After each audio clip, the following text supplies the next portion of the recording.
47 பேரை பலி கொண்ட கள்ளக்குறிச்சி கருணாபுரத்தில் இன்னமும் கள்ளச்சாராய பாக்கெட்டுகள் அகற்றப்படாமல் இருப்பதாக தகவல் வெளியாகியிருக்கிறது. இதுகுறித்த கூடுதல் விவரங்களோடு நேரலையில் இணைகிறார் எமது செய்தியாளர் இளவரசன். அவரிடம் விவரங்களை கேட்டு பெறலாம். இளவரசன், சொல்லுங்க, கள்ளக்குறிச்சி விஷச்சாராய விவகாரம் தமிழ்நாட்டையே உலுக்கி இருக்கும் இந்த நிலையில் இன்னமும் அங்கு கள்ளச்சாராய பாக்கெட்டுகள் அகற்றப்படவில்லைன்னு தகவல் வெளியாகியிருக்கு. அங்கு கள நிலவரம் என்ன? பதிவு பண்ணுங்க. கண்டிப்பாகமா கள்ளக்குறிச்சி தலைநகரிலேயே 7வது வார்டு மற்றும் 8வது வார்டு பகுதியில் தான் இந்த கருணாபுரம் பகுதி இருக்குது. இந்த பகுதியில் நேற்று முன்தினம் ஒரு துக்க நிகழ்வுக்காக விஷச்சாராயம் சாப்பிட்டவர்கள் தான் அதிக அளவு உயிரிழப்பு ஏற்பட்டுள்ளதற்கான காரணம். தற்பொழுது நாம் இருக்கும் இடம் அந்த கருணாபுரம் பகுதியில் கள்ளச்சாராயம் விற்ற பகுதியில் அந்த கண்ணுக்குட்டி என்ற கோவிந்தராஜனுடைய வீட்டின் முன்பு தான் நிற்கிறோம். நமது ஒளிப்பதிவாளர் கணேஷ்குமார் தற்பொழுது அந்த வீட்டை காட்சிப்படுத்துகிறார். அதாவது இந்த கருணாபுரம் பகுதியில் கண்ணுக்குட்டி என்று அழைக்கப்படும் கோவிந்தராஜ் என்பவர் வீட்டிலிருந்து தான் இந்த சாராய பாக்கெட்டுகள் பின்புறம் விற்பனை தினந்தோறும் நடைபெற்றுக் கொண்டிருக்கும். தற்போது நாம் பார்த்து கொண்டிருக்கும் இந்த வீடு தற்போது பூட்டப்பட்டுள்ளது. இவர்களை தற்போது காவல்துறையினர் கைது செய்துள்ளனர். அவர் வீட்டின் கதவில் ஒரு சில ஸ்டிக்கர்கள் ஒட்டப்பட்டுள்ளது. இதிலிருந்தே நாம் தெரிந்து கொள்ளலாம் இந்த சாராய வியாபாரிக்கும் இந்த அரசுக்கும் என்ன தொடர்பு இருக்கு என்பது நம்ம தெரிந்து கொள்ளலாம். இது மட்டும் இல்லாமல் இந்த பகுதியில் தினந்தோறும் காலையில் முதலே கள்ளச்சாராயம் பாக்கெட்டுகளாக விற்பனை செய்யப்படுகிறது.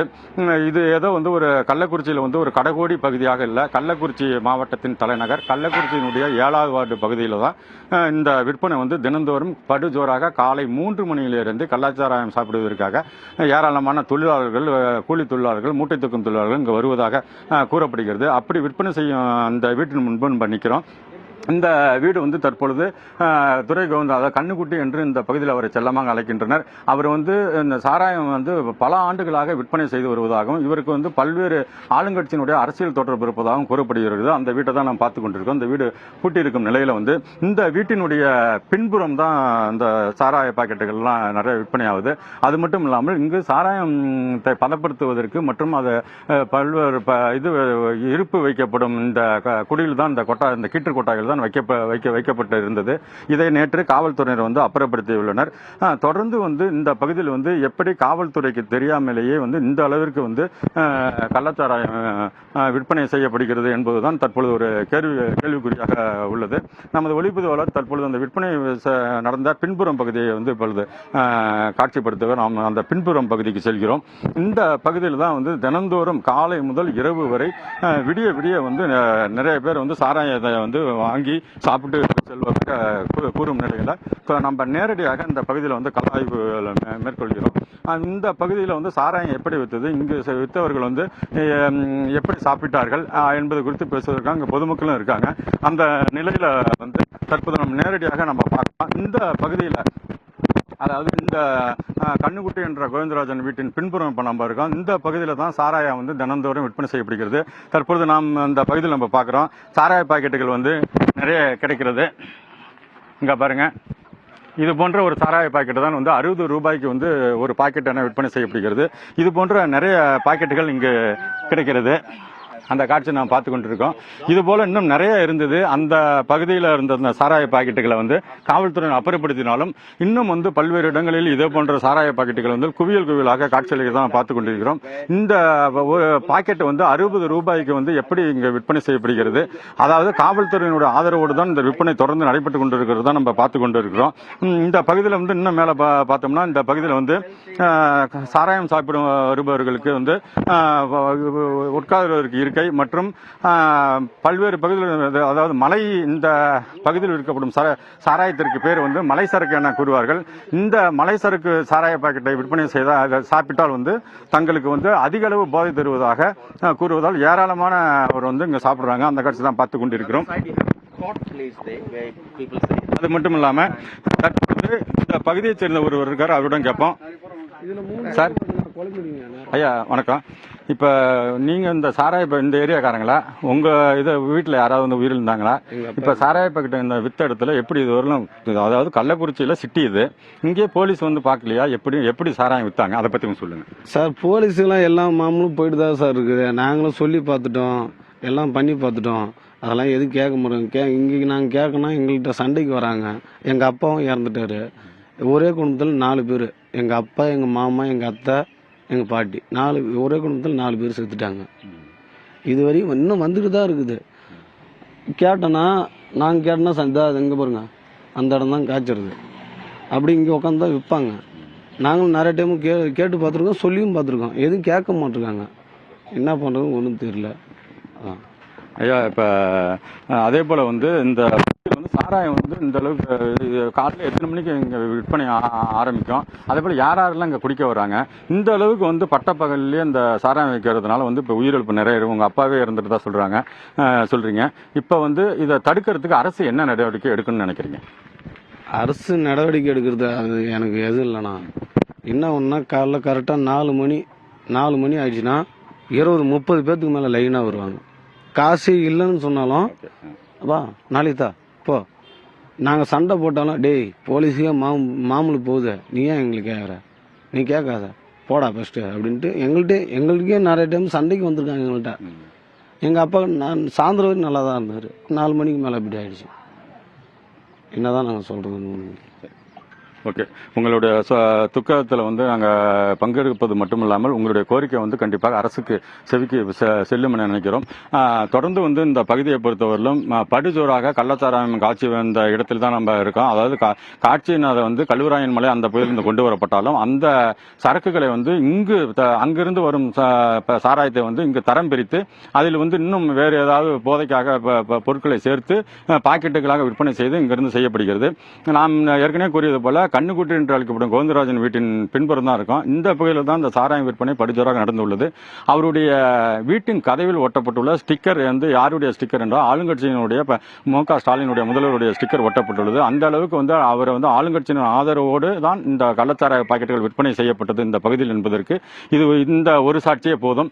இந்த நிலையில் காவல்துறை வந்து தற்பொழுது இந்த 47 உயிரிழப்புகள் ஏற்பட்டதுக்கு அப்புறம் வந்து இந்த அளவுக்கு மாவட்ட நிர்வாகம் காவல்துறை துரிதமாக நடவடிக்கை எடுத்திருக்காங்க. ஆனால் வந்து இதை வந்து முன்கூட்டியே எடுத்திருந்தால் இந்த அளவுக்கு உயிரிழப்பு ஏற்பட்டிருக்காது.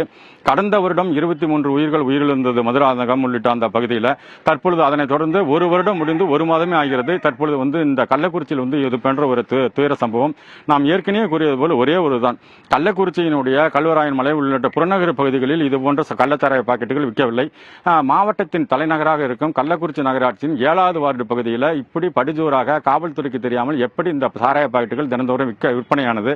இதனால் ஆதாயம் அடைந்தவர்கள் யார் என்பதும் அவர்களுடைய பின்புலத்தை கொண்டு அவர்களுக்கு உறுதுணையாக இருந்தவர்களையும் இந்த சம்பவத்தில் வந்து ஈடுபடுத்தப்பட்டு அவர்களுக்கும் தக்க நடவடிக்கை எடுக்க வேண்டும். இல்லை என்றால் இது போன்ற சம்பவங்கள் தொடர்ந்து வந்து உயிரிழப்புகள் ஏற்படும் என்பதால் தமிழக அரசு இனிமேலாவது இந்த கருணாபுரம் மக்களின் மீது வந்து கருணையோடு வந்து அவர்களுக்கு ஒரு தீர்ப்பை அளிக்க வேண்டும். இது ஒரு முற்றுப்புள்ளியாக விஷச்சாராயம் என்ற உயிர் பலி வந்து தமிழகத்தில் வந்து கடைசியாக இருக்க வேண்டும் என்பதுதான் இப்பகுதி பொதுமக்களினுடைய சோகமான ஒரு அரசுக்கு கோரிக்கை வைக்கின்றனர். ரோமா,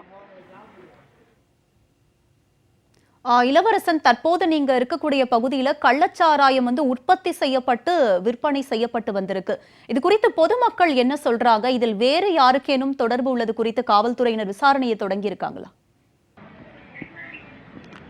கண்டிப்பாகுமா. அதாவது இந்த பகுதியில் வந்து கள்ளச்சாராயம் வந்து கல்வராயன் மலை உள்ளிட்ட பகுதியில் வந்து சாராயம் வந்து காய்ச்சப்படுகிறது. அந்த சாராயம் வந்து முழு ஸ்பிரிட், அதாவது எரிசாராயம் போல இருப்பதால் அதை இங்கே கொண்டு வந்து இந்த பகுதியில் வந்து நமது ஒளிப்பதிவு அடுப்பு வச்சிருக்காங்க. இந்த அடுப்புல வந்து பானையை வைத்து இதில் வந்து அந்த அங்கிருந்து கொண்டு வந்து ஒரிஜினல் கள்ளச்சாராயத்தை வந்து இதில் வந்து பல்வேறு இதை பண்ணி மேலும் வந்து விரிவுபடுத்துறதுக்காக இங்கே அடுப்பு கூட வச்சிருக்காங்க. அந்த காட்சியை நம்ம ஒளிப்பதிவு காண்பித்துக் கொண்டிருக்கிறார்.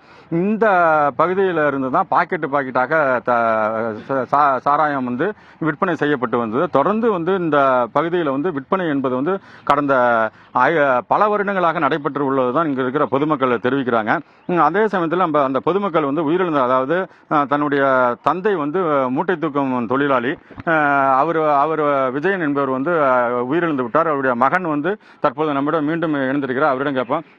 ஐயா, இப்போ ஏற்கனவே நம்ம உங்கள்கிட்ட கூறினது தான் சார், கள்ளக்குறிச்சி வந்து ஒரு சிட்டி நகராட்சி 7வது 8வது வார்டாக இருக்கிற இந்த பகுதியில் வந்து இந்த கலாச்சாரம் விற்றுருக்காங்க. இவங்களை பற்றி இந்த மக்கள் வந்து நிறைய பேர் நீங்கள் புகார் சொன்னதாக சொல்கிறாங்க. ஆனால் ஏன் நடவடிக்கை எடுக்கல? காவல்துறை கிட்ட வந்து புகார் நிறைய பேர் கொடுத்ததா சொல்கிறாங்க. ஆனால் நடவடிக்கை எடுக்கலாங்கிறாங்க. இவங்களுக்கு என்ன அரசியல் பின்புலம் இருக்கா? காவல்துறை ஆதரவு இருக்கா? மாமூல் கொடுக்குறாங்களா? என்ன அதை பற்றி? எல்லாமே இருக்குது சார். நாங்கள் சொன்னால் கூட போலீஸுக்கே மாமூல் போகுது. நாங்கள் என்ன சொன்னாலும் அவங்க கேட்க மாட்டாங்க. போலீஸும் இப்போ நடவடிக்கை எடுத்திருந்தா இத்தனை பேர் செத்துருக்க மாட்டாங்கல்ல. எல்லாமே போகுது. கவுன்சிலர் வீடு இங்கே தான் இருக்குது. எல்லாமே எம்எல்ஏ எல்லாமே சப்போர்ட்டு சார். யாரும் சொல்ல முடியாது. கேட்டால் நான் இப்போ தான்டா நீ என்ன பண்ணுறியோ பண்ணிக்கூடா. மாதம் கரெக்டாக மாமூல் போகுது அவங்களுக்கு. ஏன்னா நான் மூட்டை தூக்குறேன். நான் உட்காந்து பார்த்துருக்கேன். அவங்க காசு தரதை நானே உட்காந்து பார்த்துருக்கேன். கேட்டதுக்கு நீ என்ன வேணால் பண்ணிட்டு போ, யார்கிட்ட வேணால் போய் சொல்லு, நான் விற்பேன் அப்படின்னு சொல்லிட்டு நாங்கள் கேட்க போனால் எங்கள்கிட்ட சண்டைக்கு வராங்க. நான் விற்கிறேன், அவன் ஏன் குடிக்கிறான், நீ விற்கிறனால தானே அவர் குடிக்கிறேன். நாங்களும் கேட்டோம். என்ன கேட்டாலும் அவங்க எங்கள்கிட்ட சண்டைக்கு வர தான் பார்க்குறாங்க. இப்போ இதுவரை தெரிஞ்ச வரைக்கும் இன்னும் நிறைய பேர் இந்த கல்யாணத்துக்கு 200 பாக்கெட் வாங்கிட்டு போயிருக்காங்களாம். 8 பேர் செத்துட்டாங்க, 12 பேர் சீரியஸாக இருக்குன்னாங்க. இன்னும் எத்தனை பேருன்னு தெரியலையே. நேற்று ஒருத்தர் பஸ் ஸ்டாண்டு பக்கத்தில் மயக்க போட்டு கிடந்தாரு, ஜிஹெச் கொண்டு போய் இறந்துட்டாங்க அப்படின்னாங்க. இன்னும் எத்தனை பேர் அது தெரியல. இது உங்கள் வீட்டுக்கு சின்னமாக வந்தாங்களா? எல்லாருமே வந்தாங்க, எல்லாம் வந்தாங்க. இப்போ நேற்று இந்த நிலையில் வந்து இப்போ நேற்று வந்து இந்த உயிரிழந்தவங்க வீட்டுக்கு வந்து நம்ம அதிமுக பொதுச்செயலாளர் சின்னம்மா வந்து பார்த்தாங்களா? உங்கள்கிட்ட பேசினாங்களா?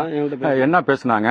அவங்க என்ன உங்களுக்கு மன ஆறுதல் சொன்னாங்க? அதை பற்றி கொஞ்சம் சொல்லுங்க. எங்களுக்கு அப்பா இது வரல, வந்து சொன்னாங்க எப்படிப்பா அப்படின்னாங்க. இந்தமாரி சாராயம் குடிச்சு தான், இதுக்கப்புறம் அப்படிலாம் இது பண்ணாதீங்க, இதுக்கப்புறம் பாருங்க, எதாக இருந்தாலும் நான் இப்போ போயிட்டுருக்கேன், லைனாக போயிட்டு இருந்தாங்க.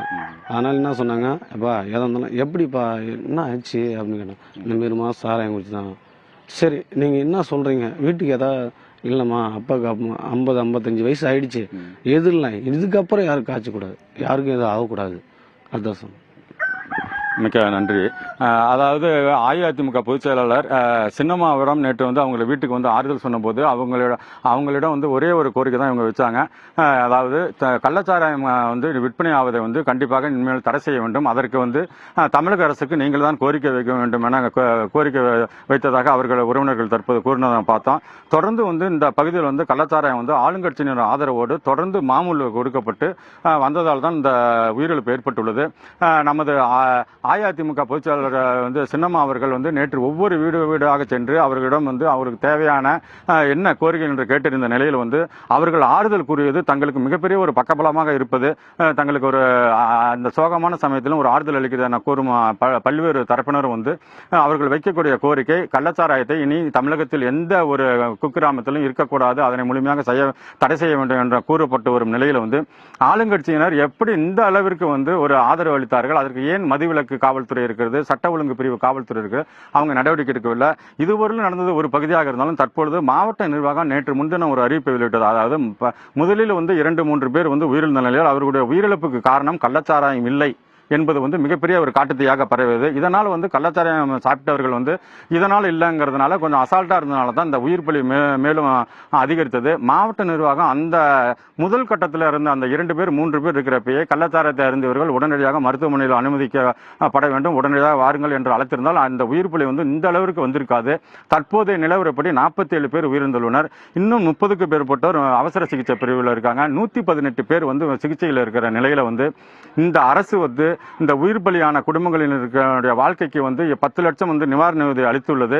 இந்த 10 லட்சம் நிவாரண உதவிங்கிறது போதாது. அவர்களுடைய இப்ப நம்ம ஏற்கனவே பார்த்தோம், ஒரே குடும்பத்தில் வந்து கணவன் மனைவி இருவரும் உயிரிழந்துள்ளனர். அவர்களுடைய 3 குழந்தைகள், அதாவது 11வது 10வது 9வது படிக்கும் குழந்தைகள் வந்து இப்ப நிற்கதியா இருக்காங்க. அவர்களுடைய படிப்பு என்ன ஆகுது, அவர்கள் வீட்டு வாடகையில் இருக்காங்க. தினம் மாதத்திற்கு வந்து 3000 ரூபாய் வீட்டு வாடகை கொடுத்திருக்காங்க. இப்ப அந்த வீட்டு வாடகை செலுத்துவது யார், தொடர்ந்து வந்து அவர்கள் படிப்பதற்கான உதவியை யார் செய்ய வேண்டும், இப்படி பல்வேறு கேள்விகள். அதே போல ஒரு மூட்டை தூக்கும் தொழிலாளியா இருக்கிறார், அவர் குடும்பத்தில் வந்து அவர் தான் வந்து குடும்ப தலைவனாக இருக்கிறார், அவருக்கு வந்து இனி வந்து என்ன நடக்கும் என்ற தெரியவில்லை. இப்படி பல்வேறு தரப்பினரும் வந்து தங்களுடைய சொந்தங்களை இழந்து தவித்து வரும் நிலையில் தமிழக அரசு வந்து விளம்பரத்திற்காக மட்டும் இல்லாமல் உடனடியாக மக்களுக்கான இந்த கள்ளச்சாராய ஒழிப்பை வந்து முன்னின்று நடத்த வேண்டும். அதற்கு வந்து துணை போகும் ஆளுங்கட்சியினராக இருந்தாலும் சரி, ஆளுங்கட்சியை சேர்ந்த உள்ளாட்சி அமைப்பு பிரதிநிதிகள் அவர்கள் மீது வந்து இரும்பு கரம் கொண்டு நடவடிக்கை எடுக்க வேண்டும். இல்லை என்றால் இது போன்ற உயிரிழப்புகளை தடுக்க முடியாது என்பதுதான் இப்பகுதியில் இருக்கிற மக்களினுடைய ஆழ்ந்த ஒரு வருத்தத்துடன் அவங்க கோரிக்கை வச்சுக்கிட்டு இருக்காங்க. ஆமா, களத்தில் இருந்து விரிவான விவரங்களை பதிவு செய்தமைக்கு நன்றி இளவரசன்.